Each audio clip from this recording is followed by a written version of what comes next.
제일 은혜로운 찬양이었습니다. 우리 일권사의 우리 권사회를 앞에서 또 뒤에서 이렇게 받쳐주고 이끌어주는 우리 권사님들 감사합니다. 건강하시라고 우리 박수 한 번 더 하겠습니다. 오늘 방송실과 우리 찬양팀 마지막은 주님 여의 손을 꼭 잡고 이거 준비해 주시면 되겠습니다. 기도하겠습니다. 하나님, 이 새벽에 연약한 저희들을 단잠을 깨우셔서 하나님 존전으로 달려나와 말씀 받을 수 있는 은혜 주시니 감사합니다. 2020년 시작하면서 다시 말씀 앞으로 우리를 살릴 것은 하나님의 말씀이요 우리가 붙잡을 것은 하나님의 말씀인 것을 알기에 다시 근본으로 돌아가서 말씀을 가지고 씨름합니다.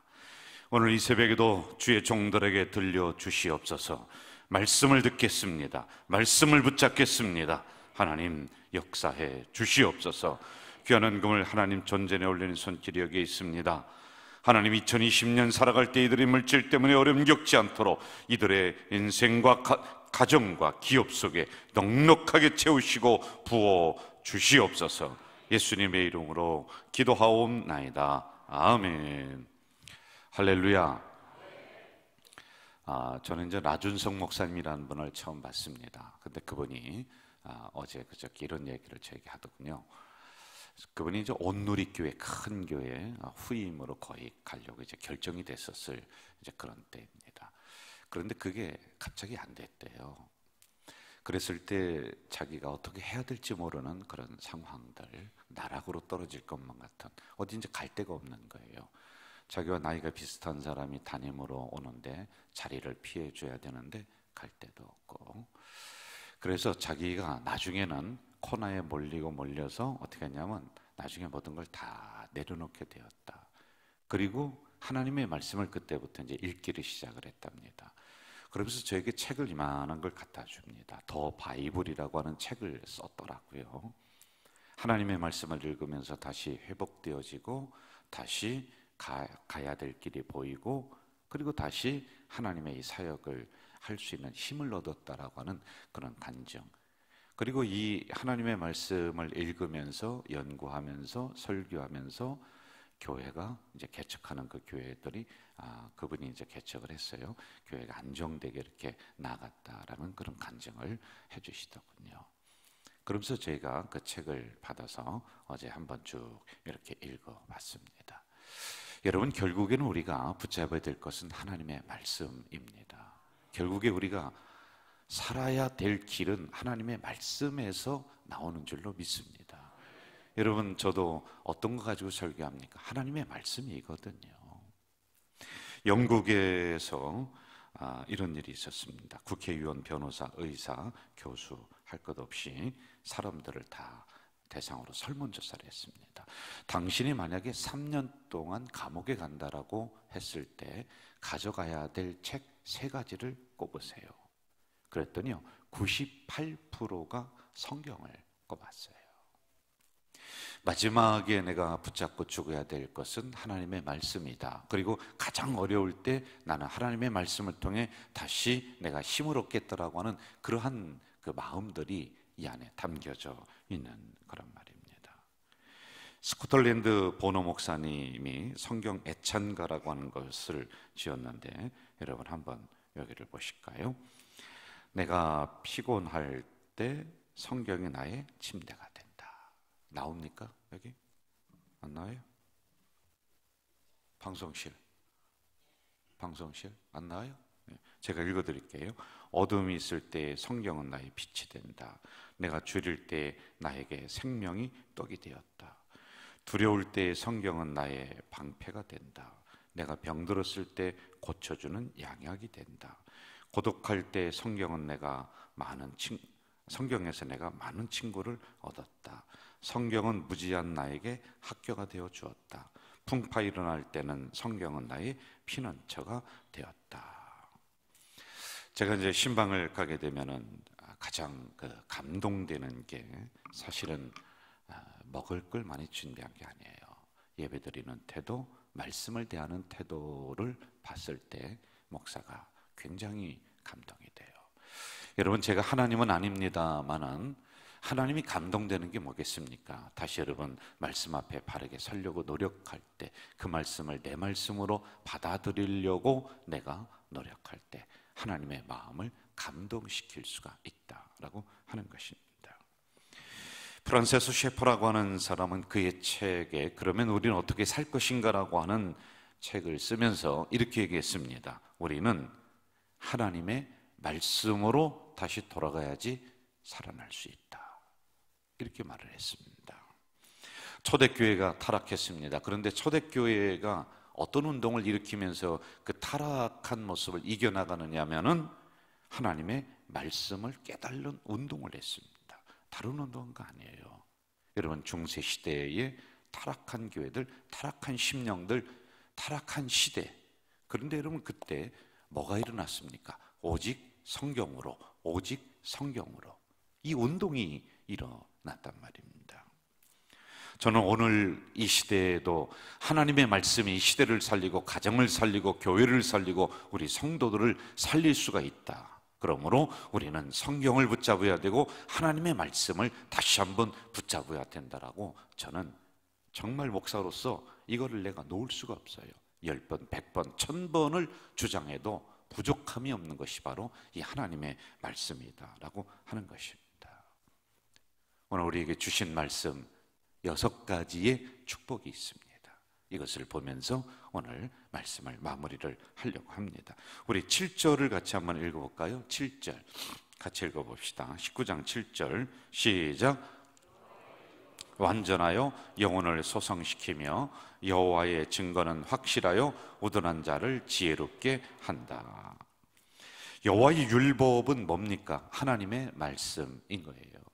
율법은 말씀입니다. 자, 이 말씀은 첫째로 영혼을 소성시킨다. 따라해 볼까요? 영혼을 소성시킨다. 여러분, 우리가 얼마나 낙담합니까? 사람 어린애 낙담하고 일을 하다 보면 저도 실망할 때가 참 많이 있고요. 여러분들도 마찬가지예요. 짐승이 사람에게 상처를 주고 실망을 주는 게 아닙니다. 여러분, 집에서 기르는 애완견이 막 나에게 상처 주고 나의 영혼을 막 지치게 하고 나를 다운시키는 게 아니에요. 사람이에요, 사람. 그것도 가까운 사람들입니다. 그것도 한 공동체 안에 있는 우리들이 그러는 거예요. 뭐 저 부산에 있는 어느 교회가 아닙니다. 우리 가자질기 이 안에서 우리는 공동체를 이루면서 내 영혼을 낙담시키는 일들이 많습니다. 또 우리가 좀 벗어나 봅시다. 세상에는요, 우리의 영을 소생시키고 살리는 일들이 많은 게 아닙니다. 한번 세상 살아가 보십시오. 세상 나가 보세요. 여러분, 하루만 다녀보세요. 그러면요, 저녁이 들어오면 쭉 쳐져버리는 겁니다. 자, 이랬을 때 하나님의 말씀이 여러분의 낙담한 심령을, 낙담한 영혼을 소생시켜 주신다. 할렐루야. 저는 이 말씀이 여러분들 가슴속에 간직되어지기를 주의 이름으로 축원합니다. 내 내면에서 다시 영적인 샘물이 솟고 영적인 은혜가 솟고 힘이 솟을 수 있는 원천이 뭐냐? 하나님의 말씀인 거예요. 그래서 여러분, 이 말씀이 있는 심령은 어떻게 해요? 영원히 즐거워지는 거예요. 소생되어지는 거예요. 우울증도 물러가고요, 정신적인 문제도 다 물러가는 겁니다. 오늘 그리스도인에게 나타나는 현상 뭐예요? 공허하고 허무하고 허전하고 사는 재미가 없고 이 정신적인 부분 상담 안 됩니다, 여러분. 상담학 박사님이 저에게 그런 얘기해요. 상담학은 치료가 안 되고 그냥 더 이상 진전하지 못하도록 이렇게 막아주는 역할, 그 정도만 된다는 겁니다. 그런데 여러분, 이런 상황 속에서 해결할 방법은 율법되는 하나님의 말씀 여러분들이 붙잡고 여러분들이 씨름하고 내 가슴 속에 그 말씀을 간직할 때 사람으로부터 인해서 온 여러 가지 영혼의 지친 부분들이 다시 새 힘을 얻을 줄 믿습니다. 그리고 두 번째 7절 다시 한번 봅시다. 7절 여호와의 율법은 완전하여 영혼을 수성시키고 여호와의 증거는 확실하여 어떻게 한다? 우둔한 자를 지혜롭게 한다. 우둔한 자를 지혜롭게 한다. 지혜라는 것은 우둔한 자라는 것은 패티라고 하는 원어입니다. 이거는 무엇이든지 믿는다. 분별이 없다는 겁니다. 여러분, 하나님의 말씀을 내 가슴속에 간직하고 다시 말씀 앞으로 돌아가면 사업하다가도 이상한 사람 만나잖아요. 분별이 됩니다. 반드시 분별이 됩니다. 나를 해롭게 할 사람이냐 이롭게 할 사람이냐, 이게 분별이 돼요. 여러분, 우리 교회에 오시는 분들, 새로운 성도들이 많습니다. 그런데 그분들이 이제는요, 지혜가 생기는 거예요. 지혜가 생겨요. 아무거나 믿고 아무거나 먹고 아무 데나 가고 그러는 게 아닙니다. 야, 이 교회는 내 영혼을 살릴 수 있는 교회다. 야, 이 교회는 내가 마지막으로 다닐 수 있는 교회다라고 하는 이런 분별이 생기는 거예요. 지혜가 생기는 거예요. 이게 바로 하나님의 말씀으로부터 오는 것이다. 할렐루야. 그래서 여호와를 아는 것이 지혜의 근본이다, 이렇게 말합니다. 저는 여러분, 이 지혜가, 하늘로부터 오는 지혜가 여러분들에게 있기를, 그래서 이 말씀 속에서 오는 지혜로 말미암아서 여러분의 인생길을 나아갈 때 어려움들이 물러가고 그것을 피해갈 수 있는 놀라운 영적인 분별력이 일어나길 주의 이름으로 축원합니다. 세 번째, 여호와의 교훈은 정직하여 마음을 기쁘게 한다. 따라해 볼까요? 마음을 기쁘게 한다. 다시 한번, 마음을 기쁘게 한다. 8절을 읽어봅시다. 8절 같이 한번 읽어볼까요? 시작.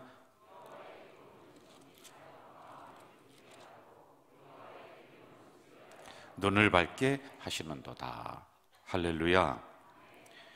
정직하여 마음을 기쁘게 한다. 교훈이 그렇습니다. 여러분, 제가 개인적으로 여러분을 붙잡고 집사님, 권사님, 신앙생활 똑바로 하셔야 됩니다, 그러면은 다 시험 듭니다. 여러분, 집사님 그러시면 안 됩니다, 이렇게 하셔야 됩니다, 제가 개인적으로 얘기하면 아마 교회 다 떠납니다. 그런데 여호와의 교훈은 정직하다는 것이 뭐냐? 여호와의 교훈은 마음을 기쁘게 한다는 것이 뭐냐? 제가 이 강대상에서 여러분 기도 열심히 하고 기도 자리 지키세요, 그러면 여러분들 다 아멘 합니다. 이게 바로 하나님의 말씀이에요. 제가요, 권면한다고, 그리고 교훈한다고, 그리고 그 사람 어드바이스 충고한다고 제가 붙잡고 당신 그러면 안 된다, 그러면 신앙생활 똑바로 못하는 거다라고 개인적으로 얘기하면 다 시험 든다니까요. 그런데 강단에서부터 흘러나오는 말씀은요, 내 가슴을 찔러도 아멘 한다니까요. 여러분, 기도 자리 지키시길 주의 이름으로 축원합니다. 아멘 하잖아요. 예? 여러분, 기도 안 하면 죽습니다. 그거 아멘 하잖아요. 여기 시험 받아서 막 어디 다른 교회 갈 사람이 있습니까? 여러분, 다 내려놓길 주의 이름으로 축원합니다. 그러면 하나님의 은혜가 나를 충만하게 하는 거예요. 예? 저도 여러분, 제가 좀 지혜가 없을 때는 내 열정이, 내 머리가 막 내가 막 계산하는 게 목회하는 줄 알았습니다. 그런데요, 점점점 연륜이 쌓이면서 내가 내려놔야 되겠구나, 내려놔야 돼. 그러니까 하나님의 은혜가 채워주시더라고요. 참 희한한 거예요, 여러분. 이게 여호와의 교훈이 정직하다는 겁니다. 그리고 이 말씀을 개인적인 충고로, 내가 인간적인 충고로 하면은 여러분들이 기분 나쁘다니까요. 목사님이나 잘하지 왜 내 인생 속에 끼어들어서 이래라 저래라 하느냐, 기분 나빠서 교회 못 나오겠다, 이런다니까요. 예? 그래서 제가 이러면 좋을 것 같아요. 이 담임 목사는요, 목회자는 너무 멀어도 얼어주고 추워, 여러분이. 너무 가까우면 뜨거워서 내가 안 돼. 그러니까 이게 어느 정도 이렇게 거리가 있어야 돼요. 예? 제가 우리 목사님들에게, 친구 목사님들이 그런 충고를 합니다. 어디 뭐 성도들과 소풍 가고 뭐 막 그 휴가 가고, 너무 가까우면 서로 그 뜨거워서 타주고, 근데 너무 멀으면 또 얼어주고, 안 돼. 그냥 알맞은 거리가 있어야 돼. 이 얘기를 제가 합니다. 여러분, 제 입에서부터 나오는 말씀, 개인적인 충고가 아닌 하나님의 정직한 교훈이 이 강단으로부터 흘러간다면 여러분이 시험받을 이유가 하나도 없습니다. 왜? 내 심령을 살리는 거니까요. 할렐루야.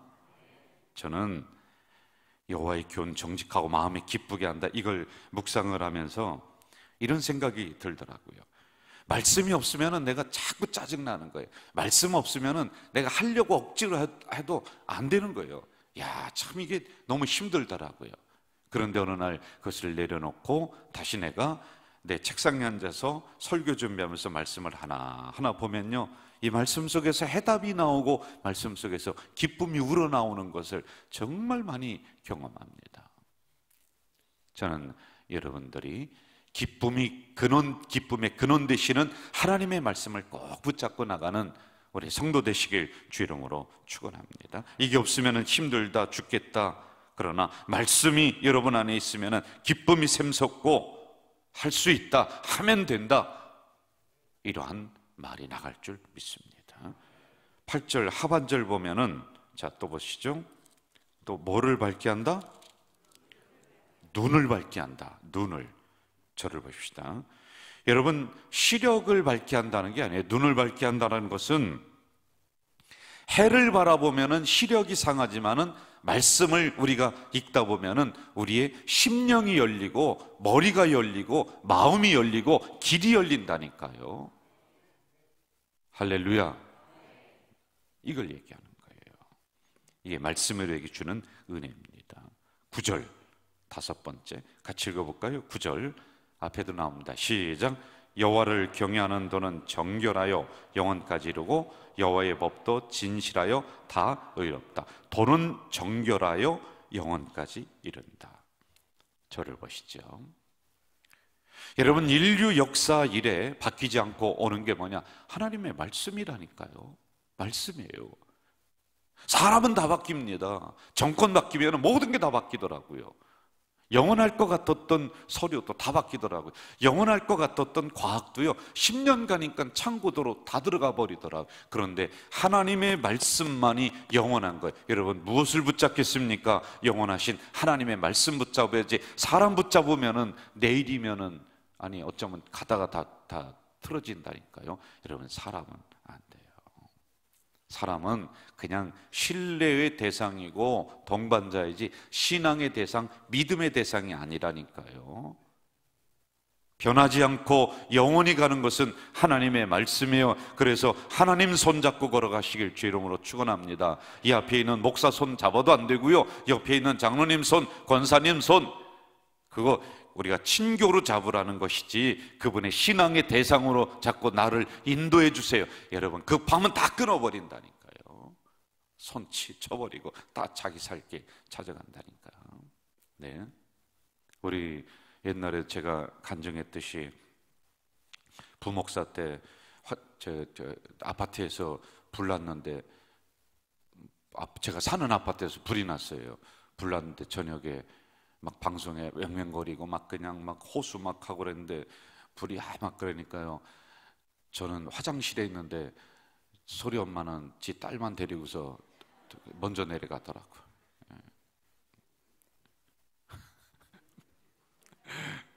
여러분, 사람은 그냥 신뢰의 대상이에요. 우리가 믿고 가는 거예요.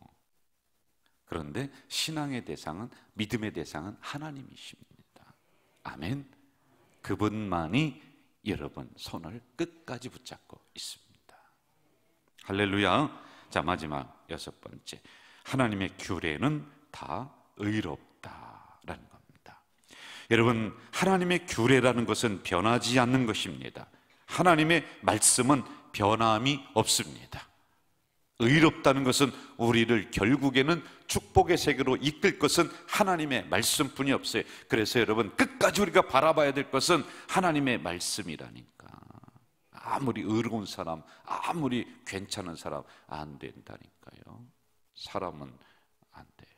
인간은 죄인이에요. 예. 할렐루야.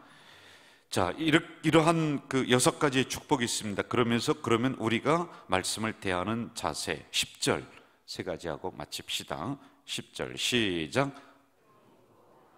다시 한번 합시다. 앞에 나와요. 시작. 꿀과 송이꿀보다 더 달도다. 자, 저를 따라 해봅시다. 말씀을 사모합시다. 이 새벽에 여러분 왜 나오셨습니까? 누구 얼굴 보러 나오셨습니까? 무슨 인간관계 때문에 나오셨습니까? 아니, 새벽에 누구 얼굴 쳐다보고 그래요. 누가 누군지도 몰라요, 새벽은요. 예? 변장을 해야지 알아. 다. 예. 여러분, 말씀 사모하기 때문에 나오신 거 아니에요? 말씀 잡아야죠. 네? 이 말씀 내 말씀으로 받으셔야죠. 왜 말씀을 흘려버리십니까? 말씀을 가슴속에 간직하길 주의 이름으로 축원합니다. 말씀은 씹으면 씹을수록 쓴맛이 아니라 단맛이에요. 한번 따라해 볼까요? 말씀은 쓴맛이 아니라 단맛이다. 할렐루야. 11절 같이 읽어봅시다. 11절 시작. 이것으로 경고를 받고 이것을 지킴으로 상이 크니이다. 저를 보십시오. 주의 종은 말씀으로 여러분을 경고를 때리는 거예요. 종을 울려주는 거예요. 여러분의 심령을 때려주는 거예요. 예? 나도 이 말씀으로 내가 경고받는 거예요. 야, 너 그렇게 살면 안 돼. 너 그렇게 목회하면 안 돼. 그럼 이 받은 말씀을 가지고 경고의 종을 여러분들 심령 속에 울려주는 거예요. 내가 개인적으로 울려주면 다 시험 받는다고 그랬잖아요. 그러니까 이 강대상에서 울리는 거예요. 여러분, 인간 쳐다보지 말고 말씀 바라보시고 말씀 사모하시고 그렇게 경고해 주는 거예요. 이 경고는 따라합시다. 경고는 들어야 된다. 들어야죠. 여러분, 들어야 돼요. 이게 우리가 해야 될 거예요. 말씀은 들어야 되는 거예요. 예? 마지막 14절 같이 한번 읽을까요? 14절 시작. 내 입의 말과 마음의 묵상이 주님 앞에 연락되기를 원하나이다. 여러분, 묵상하는 것은 내가 입으로 읊조린다. 말씀을 떠나지 않게 한다는 거예요. 떠나지 않게 한다. 저는 여러분들이 금지의 말씀도 갖다 놓고 내 마음에 있는 말씀, 좋은 말씀 하나라도 평생 신앙생활하면서 내 인생을 이끌고 나가는 말씀 하나가 없으면 어떡합니까? 뭐 두려워하지 말라라든지 뭐 얼마나 많습니까? 좋은 말씀이 얼마나, 이걸 늘 입으로 읊조리는, 그러면요 그 말씀이 여러분들 지켜주시고 이끌어 가시는 줄 믿습니다. 할렐루야. 부적이 지켜주는 게 아니라 말씀이 지켜줍니다. 저는 2020년 우리 가족 공동체가 다시 말씀 앞으로 갔습니다. 이제 사람 바라보지 않고 말씀 바라보겠습니다. 이제 다 내려놓고 내 마음속에 말씀 채우겠습니다. 그래서 하나님, 나에게 지혜 주시고 내 길을 열어 주시옵소서. 할렐루야. 이 시간 우리 찬양하고 또 기도하는 시간 같고요.